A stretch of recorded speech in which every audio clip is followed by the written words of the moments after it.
or transmission to cross over to this point. The engines from the Hagerstown plant are now transported to the assembly line along the roof by wire rope hoists. Each engine is reserved for a specific truck. The chassis is put in position.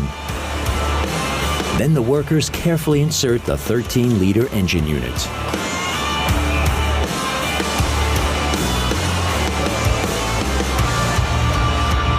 Once it's installed, a huge coolant radiator is put in place. Forklift trucks transport 4 tires simultaneously from the delivery docks to the assembly line. The employees then assemble them with the aid of small lifting cranes. 4 tires per axle are fitted to the rear axles. In this way, the truck can distribute the weight of the trailer over several tires. The wheel nuts are fastened with a cordless screwdriver. When they install the tires, that they literally are using an air assist electric torque gun. So they functionally tighten down 5 nuts at a time, which again is designed to make sure we have the right quality verifications in place for that unit before it goes to the next station. Now the cabin also leaves the ground and continues its journey through the air. Before it's placed on the chassis, the workers install the air suspension. This provides additional suspension for the cab.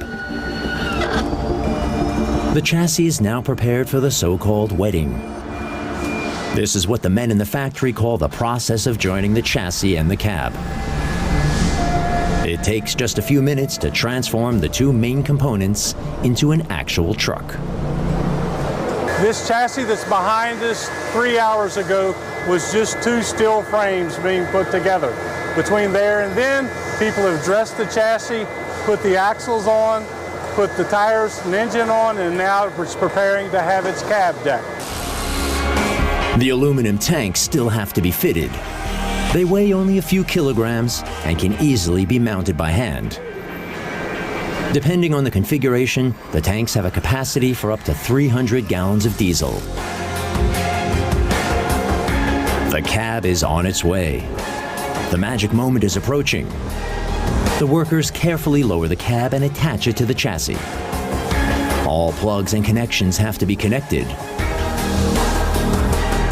The crane releases the cab and heads back to pick up the next one.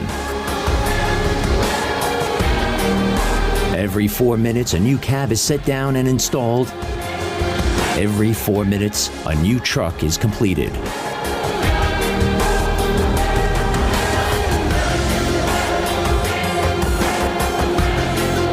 Then comes the hood, the truck's defining feature.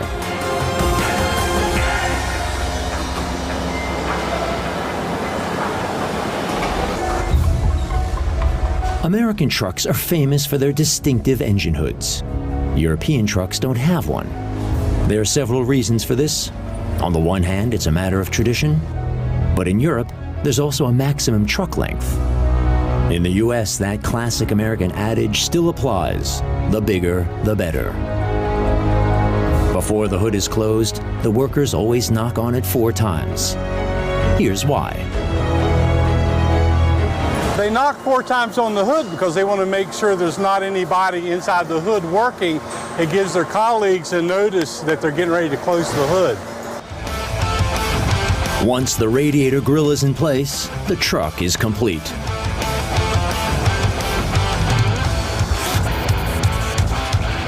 The final step involves playing the latest software version on the system, and the vehicle is ready to go.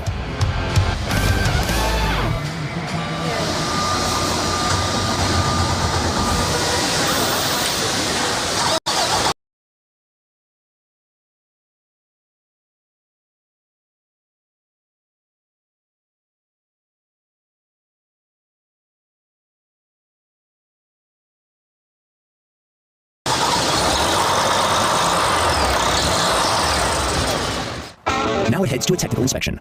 The trucks are lined up in 3 lanes. 8 drivers get them ready for a lap on the in-house test track.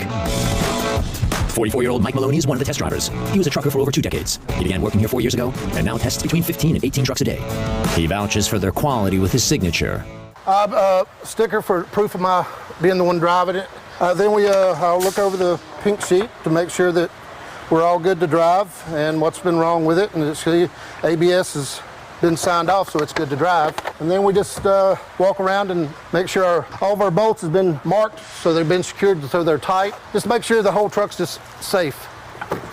I look at that truck like I own that truck, and I know what the man wants when he buys it. I make sure that it's perfect for him, as perfect as we can get it. Mike checks the mounted components first. Everything has to open and close perfectly. Everything has to have the proper clearance. And nothing can be loose. Each truck has to pass the visual inspection before it can be driven. When we climb in, we'll have to finish up the yellow worksheet for when we go to the track. In the interior, Mike tests that everything works as it should. Every button, every switch, every indicator light. He has to fill out an official worksheet.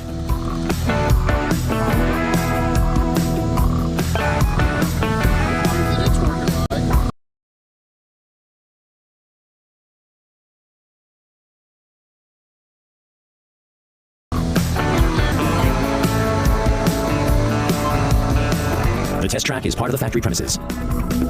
Another test driver is already doing laps. He's known as ZZ Top because of his beard. His driving technique is legendary. No one can complete the circuit faster than he can. There's a strict speed limit on North American highways. Mike drives over that limit pretty often.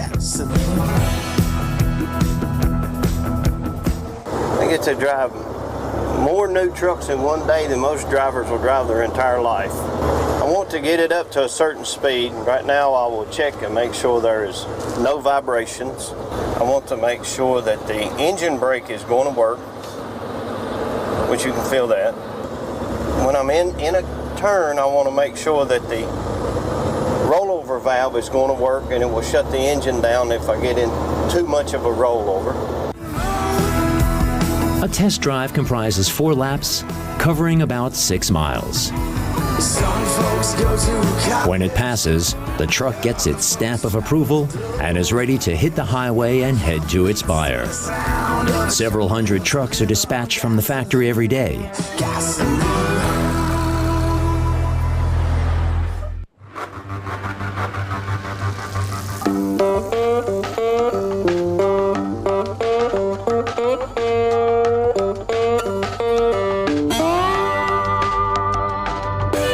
In Europe, long-haul trucks are often shipped or transported on trailers. But because the distances in the US are so huge, the manufacturers come up with a different system. One truck tows up to 3 others and drops them off at the customers.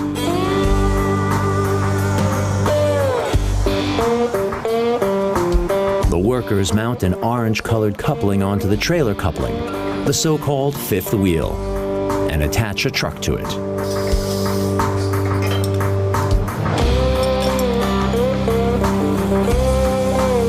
The towed truck reverses and gets a few simple taillights that are easily connected by cable. What at first glance looks rather provisional is extremely effective and saves costs. After delivery of the last truck, the driver doesn't have to drive back to the factory in a truck with an empty trailer.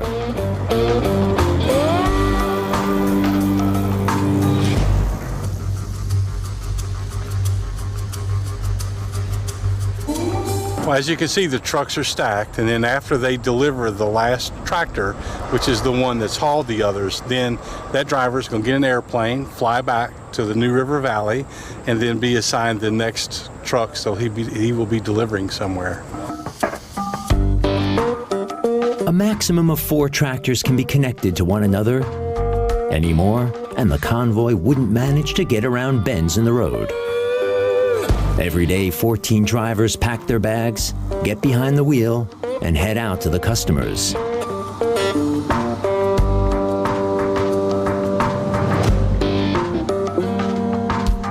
These 3 new tractors will be in Canada tomorrow.